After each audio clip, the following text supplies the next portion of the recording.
Hello students, how are you? I hope you all will be fine and enjoying very good health. So students, now it's your class time. You have to study. So the topic we are going to study is at home. Mean to say how you can save and healthy at home. यानी घर में ऐसी कौन कौन सी नुकसानदेह चीज़ें हैं जिससे आपने खुद को बचाना है और हेल्दी रहना है. Okay, first of all is electricity. We read electricity is very useful. बिजली तो बहुत ज़्यादा इम्पॉर्टेंट है. आपको तो पता है, आपको तो कार्टून देखने हैं, मोबाइल यूज़ करना है, and you have to iron the clothes and there is a lot of things that you have to use. So electricity is very important. और इवन आप सब तो बहुत सारे स्टूडेंट ऐसे भी होते हैं जो अंधेरे से डरते हैं. So electricity is very useful. It gives us light and heat. It makes many things work. बहुत सारी चीज़ें जो हम इसी से काम करती हैं. इस्त्री like as iron. Your TV, your mobile can charge from that. Then you can watch cartoons. So electricity is very powerful. An electric shock can kill a human. Electricity जो है वो बहुत ज़्यादा पावरफुल होती है. और अगर किसी को इलेक्ट्रिक शॉक लग जाए यानी करंट लग जाए तो कोई इंसान मर भी सकता है. So what you have to do like is look at this is switch, okay, and this is the socket in which plug is placed. तो आपने क्या ख्याल करना है, आपने कभी भी जो ऐसी चीज़ें जो कि बिजली वाली हैं, so when you are using any kind of electrical appliance, this word is appliances, appliances. Electrical appliances वो होती हैं जो कि इलेक्ट्रिसिटी पर चलती हैं. तो जब भी आप कोई इलेक्ट्रिसिटी वाली अप्लायंस यूज़ कर रहे हो तो आपने क्या करना है, उसे पानी के पास बिल्कुल भी इस्तेमाल नहीं करना, अदरवाइज़ बहुत जल्दी करंट आ जाएगा और इलेक्ट्रिक शॉक लग जाएगा. और उसके अलावा ये सॉकेट्स ऑन करके, ये बटन स्विच ऑन करके आपने कभी भी सॉकेट को हाथ नहीं लगाना. Okay, so we continue the reading. That is why all the electrical machines and wires are covered with plastic. आपने नोट किया है कि जितनी भी वायर्स होती हैं सब जो हैं वो ऊपर से रबर की या प्लास्टिक की होती हैं. तो वो क्यों होती हैं? क्योंकि इलेक्ट्रिक शॉक ना लग सके. Electricity can not pass through plastic. Plastic से इलेक्ट्रिसिटी जो है वो नहीं गुजरती. ओके, अब एक तो घर में हमारे पास क्या है, इलेक्ट्रिसिटी, जिससे हमें बहुत केयरफुल रहना है. उसके अलावा हमारे पास और क्या क्या चीज़ें हैं जो हार्मफुल हो सकती हैं. There are many sharp instruments in the home. घर में बहुत से तेज़ इंस्ट्रूमेंट्स होते हैं जो कि नुकसान पहुंचा सकते हैं, लेकिन उनका भी ज़ाहिर पता कोई ना कोई पर्पज़ होता है. Like as you have scissors at home. चीज़ किससे काटेंगे अगर सीजर नहीं होगी? You have needle, you have matchstick. Similarly this bulb, और जब ये बल्ब जल रहा होता है तो ये बहुत गर्म होता है. ओके, तो ये सारी चीज़ें जो हैं ये भी क्या हैं, डेंजर कॉज कर सकती हैं लेकिन बेनिफिशियल भी हैं. तो आपने यूज़ कैसे करना है, इन्हें केयरफुली यूज़ करना है. ओके, अब चले जाते हैं किचन में जहाँ पर खाना बनता है. Okay, so in the kitchen never go near the stove. Stove किसे कहते हैं? चूल्हे को. तो क्या कह रहा है कि जब किचन में चले जाएं तो चूल्हे के पास तो कभी भी नहीं जाना. क्यों नहीं जाना? इसलिए नहीं जाना क्योंकि आप लोग बहुत छोटे हैं और वहाँ पर फायर जो है, वहाँ आग जल रही होती है, and that can cause damage to you. Keep clear of the food that is cooking.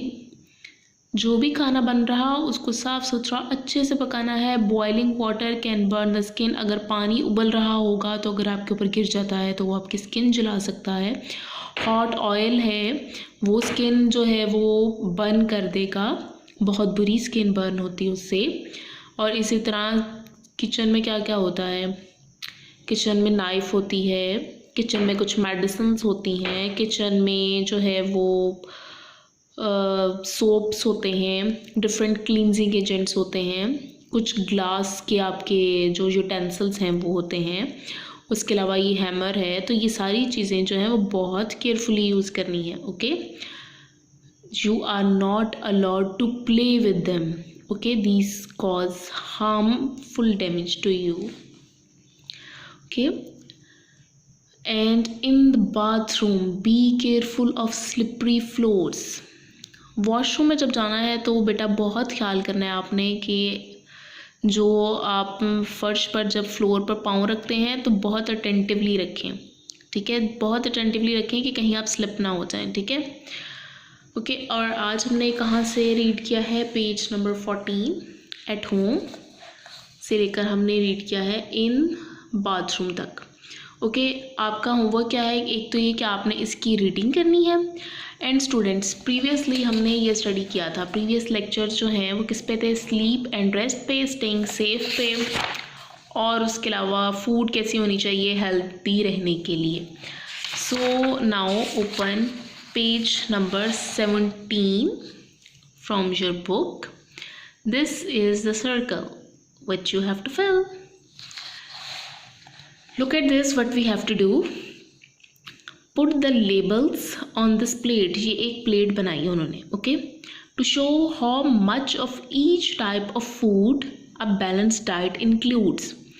अब उसने कहा है कि बताएं कि कोई भी जो बैलेंस डाइट है उसमें इस प्लेट में उसने डिफरेंट पोर्शंस बनाए हैं, 1 2 3 4 5, ये सारे पोर्शंस बनाए हैं। उसने कहा है कि अब जो बैलेंस डाइट है उसमें क्या होना चाहिए, कौन से पोर्शन में, यानी अब ये इतना बड़ा बनाया है तो ये तो बहुत बड़ा है, अब इतनी सारी चीज़ हमने कौन सी खानी है। ये वाला सेम प्लेट जो थी वो हमने कहाँ स्टडी की थी, बिल्कुल जो फर्स्ट लेक्चर था ये। Look at this, we have studied this, okay. So here हम उसको देखते हैं कि हमने उसको जो है वो कैसे अकॉर्डिंगली फिल करना है, okay. So let's see. This is your one circle. First of all, read it. What you have? Bread, rice and grains.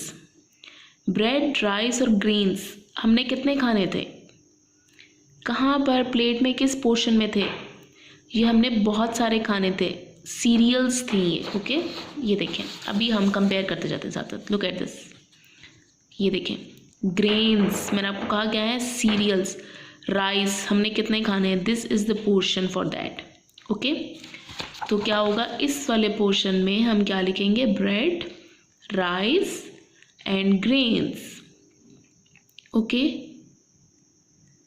Then your next is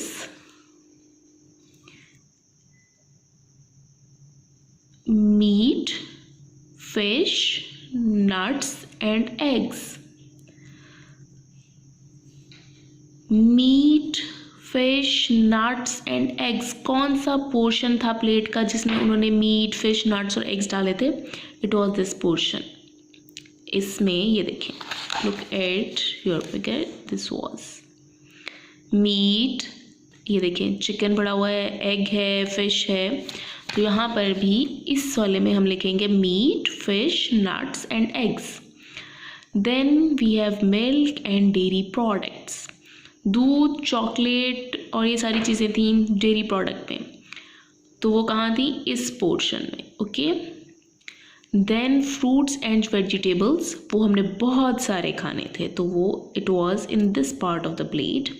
then fats and sugars, fats and sugars बहुत थोड़ी सी हमने लेनी है, and it was in this portion of the plate, okay. तो आपने क्या करना है कि आपने ये जो है मीट, फिश, नट्स जो जो लिखे हैं आपने इनके अंदर जो है वो लिखते जाना है, ओके। अगर आपको इसके अंदर आप नहीं लिख सकते, so what you have to do, मैं आपको बताती हूँ। आपने क्या करना है, आपने यहाँ से एक लाइन स्प्लैश आउट कर लेनी यूँ, ठीक है, और बाहर लिख देना है, ठीक है, एज कन्वीनियंट यू आर। मैं आपको लिखा हुआ भी दिखाती हूँ, wait for a while. So here students, look at this, मैंने आपका जो बुक वाला सर्कल था उसको मैंने यहाँ पे बनाया है, ये सर्कल एज इट इज़, ये जो आपकी प्लेट है ये मैंने एज इट इज़ यहाँ पे जो है वो ड्रॉ की है, ओके। और मैंने लिखा है यहाँ पे fruits and vegetables, dairy products, fats and sugars, meat, fish, nuts and eggs, bread, rice and grains, okay. ये आपके पेज नंबर 17 का क्वेश्चन नंबर 2 है। प्लेट बनी हुई है आपकी बुक पे, यहाँ तो मैंने खुद बनाई है ना आपको समझाने के लिए, लेकिन आपने क्या करना है, आपकी ये बनी हुई है, आपने इसी पे ही बुक पे ही लिखना है इसको। ओके, अगर यहाँ पर आप अंदर नहीं लिखा जा रहा, ठीक है, तो आपने क्या करना है, जैसे फॉर एग्जांपल ये मैंने लिखा हुआ है फैट्स एंड शुगर्स, ठीक है, फॉर एग्जांपल मैं इसको रिमूव कर देती हूँ।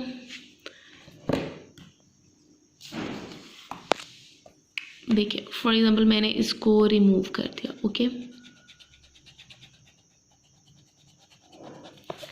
अब मैंने इसको रिमूव किया ना, तो अब मेरे से फॉर एग्जांपल यहाँ पे नहीं लिखा जा रहा, तो मैं क्या करूँगी, आपने क्या करना है, यहाँ से यूँ लाइन, ये अंदर लाइन क्या करना है, यूँ बाहर लाइन ले लेनी है। उसके बाद जहाँ पे बाहर आपने लिख देना है फैट एंड शुगर। ओके, ऐसे आपने बाहर लिख देना है। अगर अंदर पूरा आ जाता है तो अंदर लिख लें, बाहर लिखना है तो बाहर लिख लें। Okay, so no problem for that.